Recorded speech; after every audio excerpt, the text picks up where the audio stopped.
Hello বন্ধুরা, আজকে একটা সর্ষে ইলিশের রেসিপি বানাতে যাচ্ছি। প্রথমেই আমরা মাছটাকে এইখানে রেখে দিয়েছি গামলার মধ্যে ঢেলে, তারপরে নারকেল কুড়িয়ে এখানে পিষে নেওয়া হচ্ছে।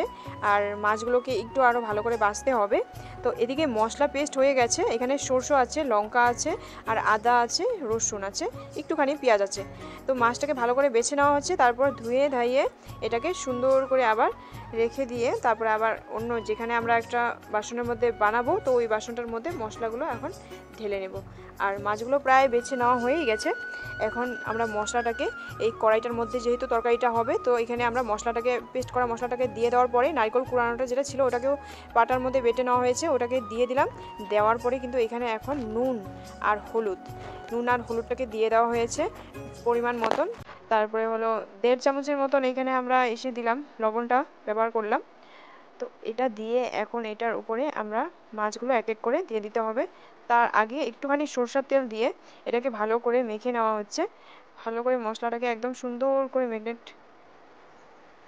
করা হচ্ছে। তারপরে এখন মাছটা একে একে করে সুন্দর করে সাজিয়ে দিতে হবে।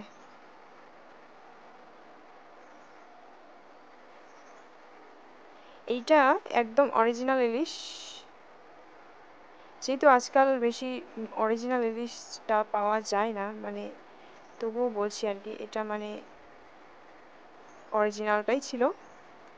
আর সরষের তেলটা দিয়ে প্রথমে তো মশলাটাকে আমরা ভালো করে মেখে নিয়েছি, কিন্তু এখন আবারও মাছটা দেওয়ার পরে সরষের তেল আরও দিয়ে মাখামাখি করে নেওয়ার পরে এখন যে আছে এই পাটা ধোয়া জলটা আর মিক্সচারের বাটির যে জলটা, ওটা ধুয়ে নিয়ে তারপরে ওই জলটা কাচিয়ে একদম সুন্দর করে মশলাটাকে জলটা দিয়ে এই তরকারিটার উপরে কিন্তু দিতে হবে। মানে সুন্দর করে এখানে অল্প জল দিয়ে দিল, তারপরে এটাকে আস্তে আস্তে সুন্দর করে একটু মিশিয়ে নেওয়া হবে হাত দিয়ে। নেওয়ার পরে এটা যখন পুরোটা মিশে যাবে একদম সুন্দর করে, তারপরে কিন্তু এটা একদম কড়াইতে গ্যাসের মধ্যে নিয়ে একদম বসিয়ে দেওয়া হবে। তো স্টিমটা এখন বেশি একটা বাড়ানো আছে, যেহেতু আমরা এটাকে একটু কমিয়ে দিয়ে রাখবো। আর কিছুক্ষণ পরেই কিন্তু যখন কমিয়ে দিয়ে রেখেছি, আর জিরার গুঁড়ো যে করা হয়েছিল, জিরাটাকে ভেজে গুঁড়ো করে দেওয়া হয়েছিল, তো ওটা পরে দিয়ে দিলাম যখন মাছ আধা সিদ্ধ হয়ে গেছে। আর কাঁচা লঙ্কা একটু ফেলে দিলাম। তো কাঁচা লঙ্কা একটু ফেলে দেওয়ার পরে আমাদের কিন্তু মাছটা প্রায় হয়ে এসেছে। এখন একটু কাঁচা সরষের তেল দিয়ে এটাকে নামানো হবে। কাঁচা সরষেটা দেওয়ার পরে আমরা প্রায় 2-4 মিনিট পরে কিন্তু এই মাছটাকে অফ করে দিলাম। অনেকেই আছে যারা এই মাছটাকে ভাবে করে সরষে ইলিশ ভাবে অনেকেই বানায়, কিন্তু আজকে যেটা রেসিপি, এটা আমরা আজকে কড়াইতে ডাইরেক্ট গ্যাসে বসিয়ে দিয়েছি। অনেকে কি করে, এটা মেখে নিয়ে সুন্দর করে একটা টিফিন বাটির ভিতরে সবকিছু দিয়ে তেল দিয়ে কাঁচা লঙ্কা উপর দিয়ে সুন্দর করে কিন্তু ওটাকে একটা কড়াইয়ের মধ্যে দিয়ে একটা কিছু বসিয়ে তারপরে ঢাকনা দিয়ে দেয়। আর ওটা প্রায় 40-45 মিনিট পর কিন্তু হয়ে যায়। তো চলো বন্ধুরা।